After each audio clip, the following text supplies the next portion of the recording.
Zio vide traido. Translation of archive recording complete. Play recording. Yes. Humans. Don't even get me started.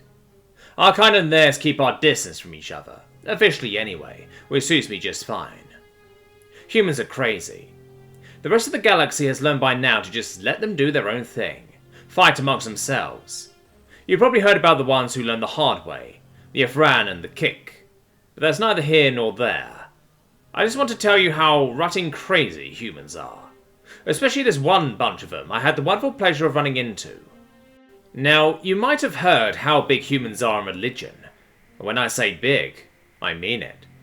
Their entire history is filled with killing each other in the name of some god or another.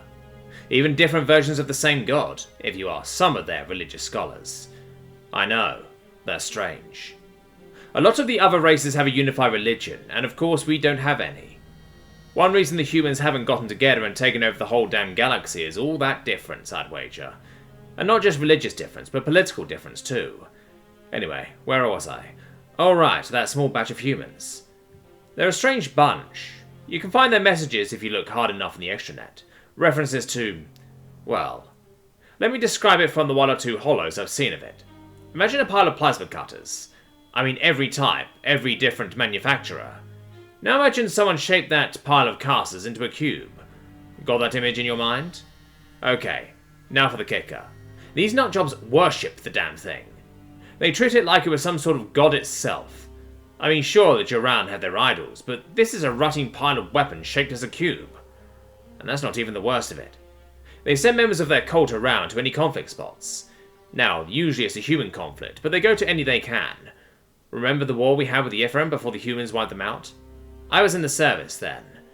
Now, you know how it generally is when two powerhouse races decide they want to fight over something, especially a planet that both can colonize.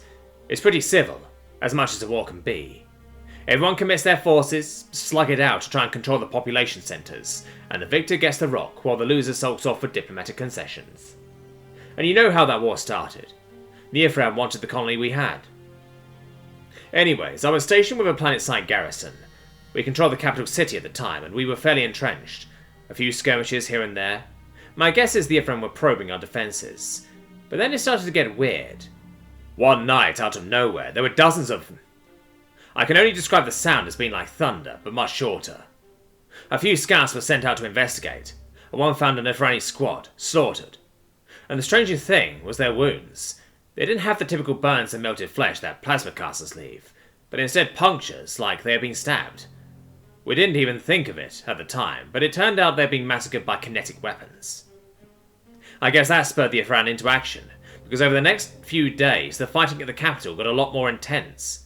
We were actually getting pushed back by the enemy offensive when those cracks of thunder started to happen within the city. Ifran officers started to die.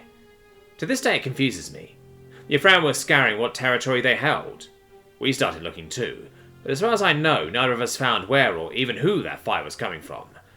Not right away, anyway. And I'm getting to the good part. Trust me. I was unlucky enough to be picked for a patrol for a contested area.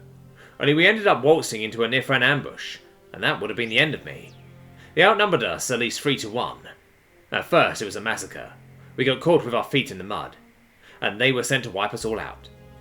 I call it pure luck that I lasted as long as I did, but with my caster overheated, I was about to die too when those cracks started sounding.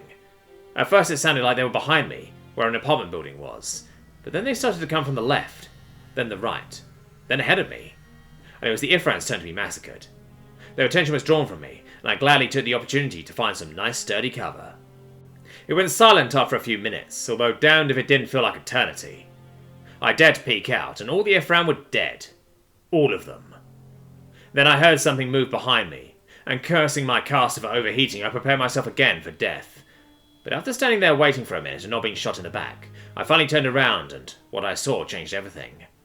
A damn human, holding some sort of weapon that looked like it was made more from wood than it was from steel, in an outfit I will forever recognize as belonging to that cult. I couldn't really believe it. The humans had absolutely zero vested interest in this battle, and as history later proved, the Ifran did not take well to any amount of human presence. He stared at me for another minute, before he finally shook his head, and uttered those words in the human language of English. "Get out of here, stalker." At the time, I didn't know a word of their languages, but I did know that he wasn't aiming his weapon at me, and it didn't seem like he was holding me there. I grabbed my caster and ran back to my base as fast as I could. Looking back, it was pure luck that I didn't run into any more patrols along the way. Command refused to believe I saw a human. I was just a young soldier at the time, whose entire squad had been annihilated by the Afran. Why believe my word after all? The humans hadn't shown any interest in our affairs. As I understand it, eventually the Afran and even our own command realized that at least a small band of humans was present in the capital. No more than 100. The human government denied even knowing that such a group had gotten involved, let alone authorizing it. We were skeptical, but grateful that they seemed to be aiding us. Not once did they fire on our forces in that war. The Afran, of course, took greater offense to the intrusion. And you know how that went. Want to know something absolutely insane? One day I woke up in my barracks and a small plaque was on my rug. I have no clue how they managed to get past our security without having someone on the inside, but someone in that damn cult had tracked me down and left a memento. Yeah, I still have it. It's in a different language than what was spoken to me, though. Half of it is in this alphabet that doesn't even get used that much among humans. I actually ended up spending several years tracking down a human linguist who could translate it for me. What? You want to see it? Fine. Give me a second. Dear Dwavenminer, Medunium spidovat. AVE NEX ALEA. Saluton NEX ALEA.